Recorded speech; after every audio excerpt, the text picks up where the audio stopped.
1888.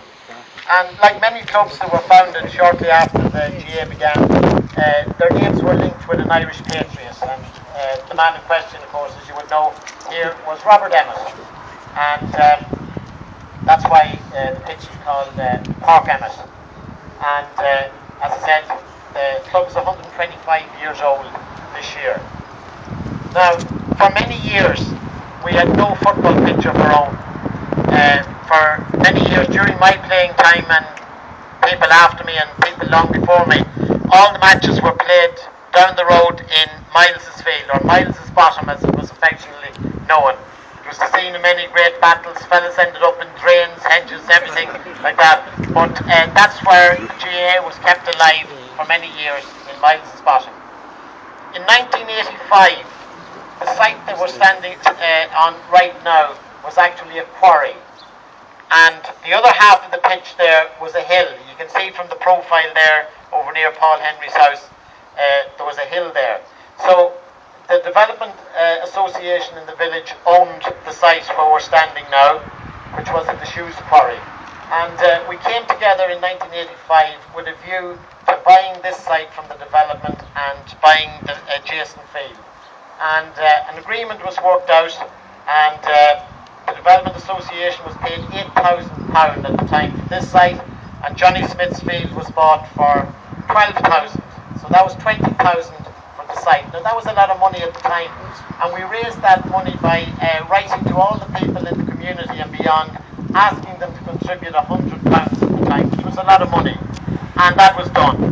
And the next stage then was to develop the site, and that development work went to Smith's plant hire, and the job was completed at a cost of £26,000, and the money for that was raised by two very successful car draws, and that gave us a playing pitch of our own for the very first time, and that pitch was officially opened in 1993, and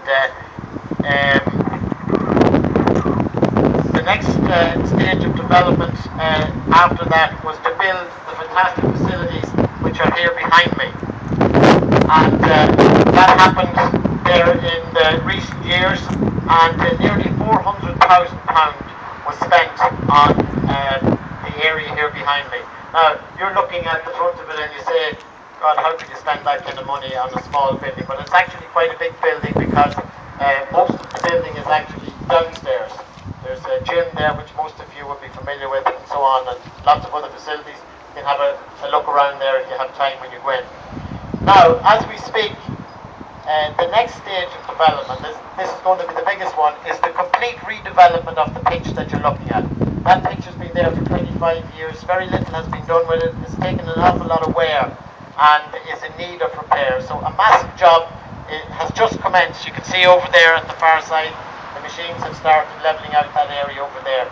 So we expect that by the spring of 2015 that we will have a pitch to compare with any pitch in the county, a training pitch, a running track around it, stand, lighting, everything like that. So the last piece in the jigsaw will be complete. Now the money for that is being raised by a very successful draw which just commenced last night, where people have signed up for over a 3-year period to commit to this, and I know the committee would want me to thank those people from the area and beyond for giving their commitment to this. And it never was more needed, because we just saw there only the other night our under-13 team won the Division 2 championship, and shortly before that the under-12s won the championship, and there has been a tremendous underage structure here for the last number of years, and those young players are going to reap the rewards of the great facility that will be here. So thanks to all the people who have contributed to that down the years in so many different ways. So you've heard enough. You've been very patient. Just before we go, I want to say a special word of thanks to PJ Dunn for giving his time to enlighten us with so much there about Butler's Bridge. But as he said himself, he only touched on a fraction of the stuff around Butler's Bridge. So if you want to find out more about it, PJ's book is available, and it's actually on sale here today as well, and will be on sale throughout the village over the weekend. So I want to thank PJ for his talk today. You're welcome. I'm going to hand over to our chairman, Rosa Manning, to wrap it up. Thanks very much, Terry. I won't keep you long. As I say, I just want to reiterate what Terry said and thank PJ for giving us a great insight into the village of Butler's Bridge in the past. I know there are a lot of people who have been in the village and are always in the village for generations. A lot of people like myself, blow-ins, who are very interested in and all the history to it, and we feel a great affinity with Butler's Bridge.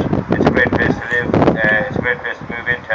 The people are very welcoming, and I think it's, you know, I don't know whether it's the river or what it is, but it's a very calm place.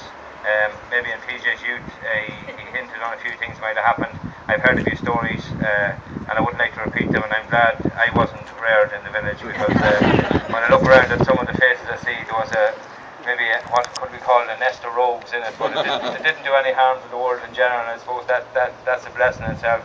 But I just want to thank PJ. His knowledge is vast on the area, and from looking at his book, he has put a lot of work into the research, and I think we're very lucky that has been done. We're very lucky to we live in a place like Butler's Bridge, and as I say, thanks to PJ and thanks to Terry. Terry was this is the brainchild of Terry to have a historic look at the village, and when Terry puts his mind to doing something, as everybody knows, it's done right. So just thanks very much for turning out in such huge numbers. I know PJ's biggest concern was that nobody would show up, and I think maybe he got a big shock when he saw the numbers here. We're delighted. It's part of the gathering that the football club is doing this in conjunction with the gathering, and it's great to see people at home. And as the Irish saying is, Nilail Hinton or the Hinton train, and there's nowhere like your own heart and your own place. And I think anybody that has lived here or has ever moved here, this is our place and we should be proud of it. And I'll just finish up with that. I just want to thank the ladies inside for making the tea. We're going to have a cup of tea or a cup of coffee. And I'd like to thank you all again for coming. Thanks very much.